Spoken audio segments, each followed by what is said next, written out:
Bonjour les amis. Un petit message d'abord au ministre Cox de la Sécurité intérieure.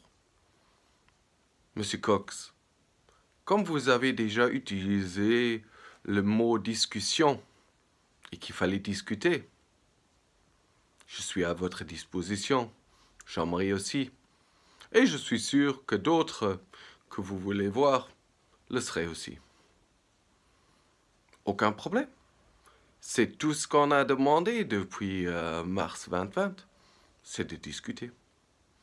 Bon, pas nécessairement avec vous sur le dispositif de la police, mais ça pourrait être un bon premier pas.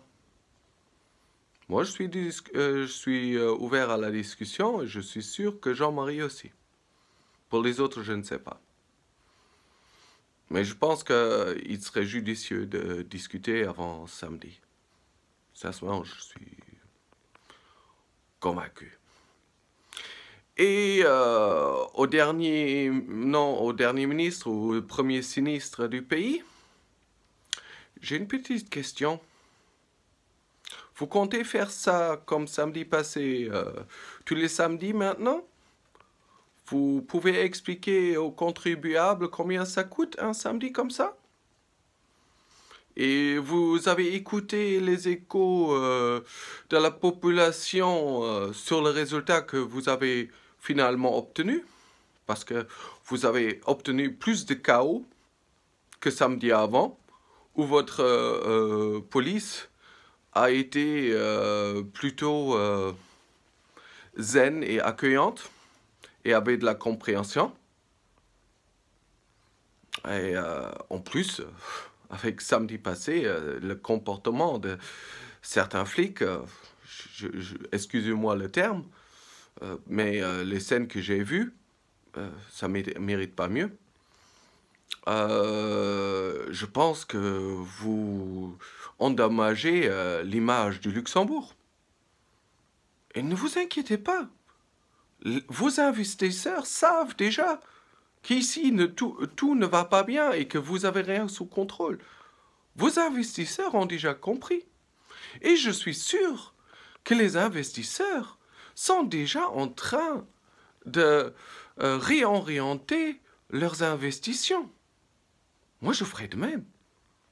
Le Luxembourg n'est plus le pays où tout ce qu'un investisseur veut peut s'arranger, que ce soit par des moyens licites ou illicites. Ça ne marche plus. Cette garantie n'est plus donnée. Parce que vous avez réussi à enrager la population. Cher monsieur Premier sinistre, vous n'avez rien sous contrôle. Vous pouvez vous féliciter que, en fait, les marchés de Nel ont été protégés. Oui, waouh, très bien fait. Et vous avez repoussé une fois les manifestants pour aller en ville. Génial. Et ça coûtait une fortune. Pourtant, toute la ville était en état d'exception. Avec des gens qui ne cassaient rien.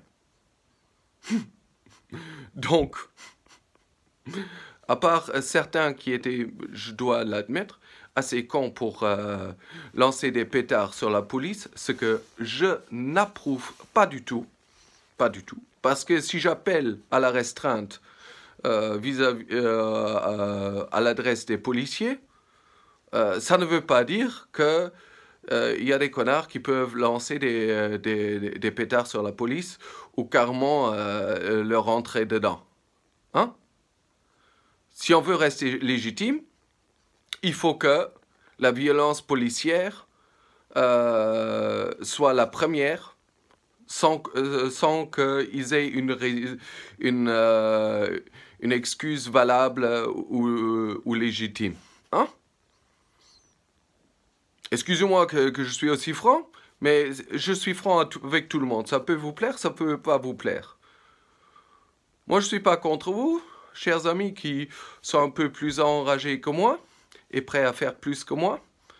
Mais il faut aussi travailler avec la tête. Hmm? Parce que, soyons honnêtes, samedi passé, on a bloqué tout le rond-point Robert Schuman. Il y avait plus de trafic qui pouvait se faire entre la ville haute et le Kirchberg sans embouteillage. Le tram ne marchait plus. Le rond-point était bloqué. On a bien fait chier sans bouger de là. Oui, vous l'avez pas vu et vous étiez pas vu. Mais je vous dis, on a bien fait chier. Parce que pendant 2-3 heures, le tram ne marchait plus. Entre le Kirchberg et la ville.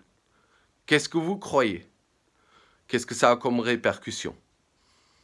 Mais bon, ne le prenez pas méchamment. Mais moi, je vois les choses un peu différentes. Mais, en tout cas, j'ai de la compréhension pour vos émotions et pour votre rage. Mais rien que légalement, je ne peux pas donner mon support à ça, à certaines actions. Mais je vous comprends. Mais c'était pas la bonne stratégie. Ce que vous avez fait par après, de discrètement vous disperser dans la ville, ça c'était intelligent. Voilà, allez, bonne journée et il y aura d'autres comme encore pendant la semaine, je suis sûr.